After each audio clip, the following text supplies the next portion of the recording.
Gentlemen, bonjour. Le costume est mort. Tel est le sujet de notre discussion sartoriale d'aujourd'hui.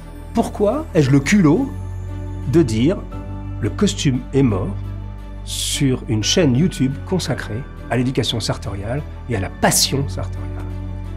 Alors, j'aborde ce sujet en fait en réaction au marché du style masculin, à ce qui se passe sur ce marché, mais également en réponse à tous les oiseaux de mauvais augure qui, depuis une bonne dizaine d'années, nous annoncent que le costume est mort, que la cravate va disparaître, que le style masculin classique est voué à devenir de plus en plus décontracté, que les gens vont rechercher de plus en plus le confort, et que nos costumes croisés, nos pochettes et nos cravates ne seront dans une vingtaine ou une trentaine d'années qu'un vague reflet du passé. Alors, le premier grand mouvement qui aide à comprendre pour essayer de comprendre pourquoi certains prédisent que le style masculin classique ne va pas survivre, eh bien, ce sont des raisons, on va dire, culturelles, mais aussi socio-économiques, et qui ont à voir avec beaucoup de sujets périphériques. Enfin, pour comprendre le sujet de manière un peu pointue, il convient de comprendre le marché actuel du style masculin classique.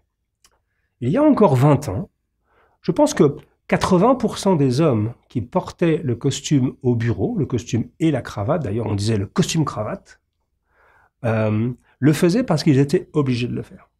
Si vous étiez banquier, si vous étiez avocat ou consultant, vous travaillez dans une grande corporation, il était complètement impensable d'aller au bureau sans un costume et sans une cravate.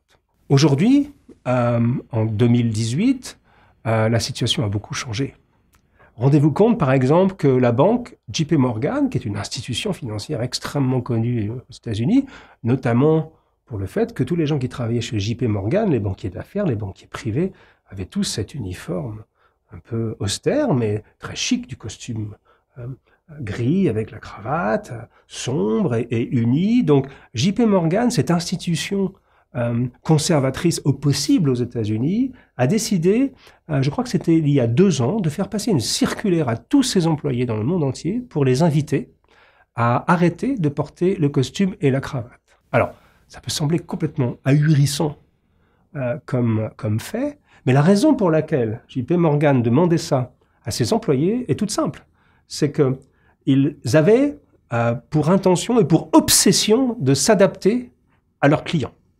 Et évidemment, les nouveaux clients de la banque JP Morgan portent moins le costume, c'est vrai, portent moins la cravate. Il peut arriver aujourd'hui d'avoir des gens qui ont beaucoup de succès et qui s'habillent en jean et en basket comme dans les startups technologiques à San Francisco. Donc, il y a ce mouvement généralisé qui est de dire aujourd'hui, on va privilégier le confort, on va privilégier, le bien-être, et le fait d'être chic ou moins chic est un tout petit peu moins important. Donc ça, c'est l'environnement dans lequel on vit.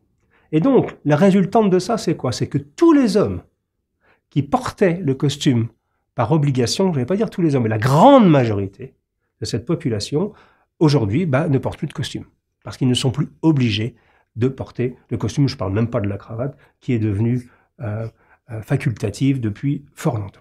Alors ça, c'est la version négative.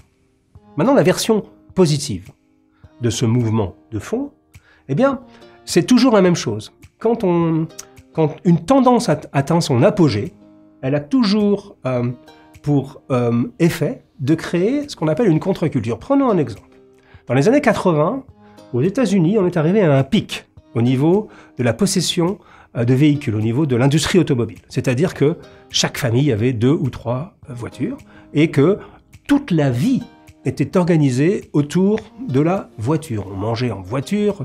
Vous savez qu'aux États-Unis, tout est fait en drive-in ou en drive-through, c'est-à-dire qu'on peut même aller à la pharmacie et ne pas rentrer dans la pharmacie, faire ça depuis sa voiture. On peut aller à la banque et faire ses opérations bancaires depuis sa voiture. Enfin bref, c'est une civilisation qui a été complètement pensée autour de la voiture. Quelle a été la réaction par rapport à ça? C'est que l'industrie du cyclisme, de la bicyclette, s'est redéveloppée soudainement comme une contre-culture. Et on a plein d'exemples dans l'histoire qui est que quand une chose atteint son maximum et son apogée, elle crée de la contre-culture qui peut elle-même ou lui-même devenir un marché complètement explosif. C'est le cas avec la bicyclette aujourd'hui qui connaît une renaissance absolument incroyable, et pas que à Amsterdam, en Hollande où il y a des millions de cyclistes, ni même pas qu'en Europe, mais dans le monde entier. Il y a un vrai regain d'appétit pour la bicyclette, le sport en général, qui est une réaction de contre-culture par rapport au tout automobile. Eh bien, dans le monde du costume, c'est la même chose. Dans le monde de l'élégance classique, c'est la même chose. Il y a eu une espèce de rejet du port du costume et des conventions parce que les conventions professionnelles se sont un tout petit peu assouplies. Et que ça a donc donné naissance, en contre-culture, à des gens comme nous, à des gens comme vous, qui nous regardez, qui vont décider de porter le costume, non pas parce qu'ils sont obligés de porter le costume, mais parce qu'ils souhaitent porter le costume. Donc ça devient, au lieu d'être une action qui est imposée par votre travail ou par des conventions, eh bien, ça devient une action qui est voulue. Donc vous comprenez que lorsqu'on souhaite s'habiller parce qu'on aime ça, on n'a pas ni les mêmes besoins, ni les mêmes envies, ni le même budget, ni les mêmes yeux que les gens qui s'habillaient parce qu'ils étaient obligés de s'habiller. Et donc, cette niche qui a démarré, on va dire, au début des années 2000, notamment avec l'Internet, a été très important dans le développement de cette communauté dont nous faisons partie, avec les forums, London Lounge d'abord, Ask Andy, le Style Forum, puis ensuite des blogs, Parisian Gentleman, puis d'autres qui ont suivi. Je pense qu'on a une bonne centaine aujourd'hui, à peu près, de gens sérieux qui font un excellent travail dans le monde entier. Donc ça a été le début de ce mouvement de masse, de cette contre-culture. Et aujourd'hui, on peut dire qu'on a une vraie communauté qui est en pleine expansion. Et que ce qui est intéressant, c'est qu'on est aussi en train de capter une nouvelle, entre guillemets, clientèle, donc une nouvelle cible. Et de plus en plus de jeunes gens s'intéressent de nouveau donc au style masculin classique. Chez Parisian Gentleman, chez Sartorial Talk, on reçoit constamment des mails de jeunes gens, 17 ans, 18 ans, 19 ans, qui n'en sont même pas au démarrage de leur vie professionnelle et qui commencent à s'intéresser au costume masculin. Alors, le costume est-il mort? Pas vraiment. C'est-à-dire que oui, le costume de masse est sans doute mort à terme, mais l'élégance masculine classique choisie par une communauté de gens qui deviennent de plus en plus intéressés non seulement par l'élégance, mais également parce qu'ils se cachent derrière ces métiers-là, c'est-à-dire l'artisanat, le geste, le fait-main, ce qu'on appelle en Amérique et en Angleterre la slow fashion, c'est-à-dire la mode lente par rapport à fast fashion, qui est donc la mode rapide, vous savez, les vêtements jetables qu'on prend, qu'on porte une saison et qu'on jette. Dans notre communauté, on n'est pas du tout sur ce genre de sujet. Donc ça a donné naissance à cette contre-culture aujourd'hui qu'on appelle le sartorialisme. C'est pas un très joli mot, mais c'est le seul que l'on ait à notre disposition aujourd'hui. Ce qui est intéressant dans toute cette évolution, dans tout ce mouvement, c'est que la rébellion semble avoir changé de camp. En 1980, participer à une réunion, si vous travaillez dans une banque, que ce soit le vendredi ou le lundi ou le mardi, peu importe, ou dans une grande entreprise, participer à une réunion importante sans le costume et la cravate était impensable. C'était un acte de rébellion.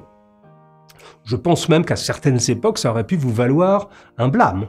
Donc, en 1980, aller à une réunion sans cravate ou sans costume était complètement impensable. Aujourd'hui, c'est presque l'inverse. C'est-à-dire que quand vous allez à une réunion, peu importe le sujet, peu importe le niveau de la réunion, et que vous avez une cravate, un costume, mais en plus, si vous osez mettre une pochette, on vous regarde presque de travers. Donc ça veut dire que l'acte de rébellion s'est inversé. Évidemment, tout ça, ça va petit à petit rentrer dans l'ordre, à mon avis, et les gens qui s'intéressent aux beaux vêtements, au bel artisanat dans ce monde-là vont continuer de grandir. Ce marché va se stabiliser. De l'autre côté, le marché du casual, donc des vêtements plus décontractés, est en train de s'affiner aujourd'hui. On peut s'habiller décontracté de manière beaucoup plus élégante également. Donc il n'y a pas que des effets négatifs sur la soi-disant mort annoncée des costumes. Je pense que tout ça va trouver ses marques tranquillement et que notre communauté va continuer à se développer. J'aimerais terminer cette brève analyse un peu sauvage de l'état du marché du style masculin contemporain avec les résultats d'une étude qui va beaucoup vous intéresser et je pense beaucoup vous surprendre. Il y a quelques années, je pense que c'était aux alentours de 2011-2012, il y a un institut de recherche célèbre aux États-Unis qui s'appelle le Kelton Research Institute. et qui faisait état d'une étude menée auprès d'un échantillon dit représentatif, je crois, d'une centaine de femmes aux États-Unis. Écoutez bien les résultats de cette étude. L'étude portait sur quelle était l'image que ces femmes avaient de leur compagnon idéal. Donc j'imagine que c'était des femmes célibataires ou des femmes mariées, mais qui avaient envie que leur époux progresse sur certains sujets. Et évidemment, la question du style était centrale au niveau de cette enquête. Écoutez bien les résultats de cette enquête. Plus de 75% des femmes interrogées déclaraient être prêtes à se passer de quelque chose d'important dans leur vie, comme, je ne sais pas, le téléphone portable, ou aller au cinéma, ou aller au restaurant, ou même des choses plus intimes, avec leurs compagnons, de se passer de tout ça pendant 1 an, en échange d'un homme plus élégant. Si cette enquête dit vrai, je pense qu'elle est sérieuse. On peut nous annoncer la mort du costume. Le costume est mort. On peut nous annoncer la mort de la cravate. Jetez vos cravates et habillez-vous en décontracté. On peut vous annoncer la fin de toute l'étiquette masculine en termes d'élégance masculine classique. Si 75% des femmes nous disent droit dans les yeux « Habille-toi mieux, sois plus élégant, c'est quelque chose qui est important pour moi », je peux vous dire que la messe est dite. Non seulement le costume n'est pas mort, mais il a encore de très très beaux jours devant lui. Cheers.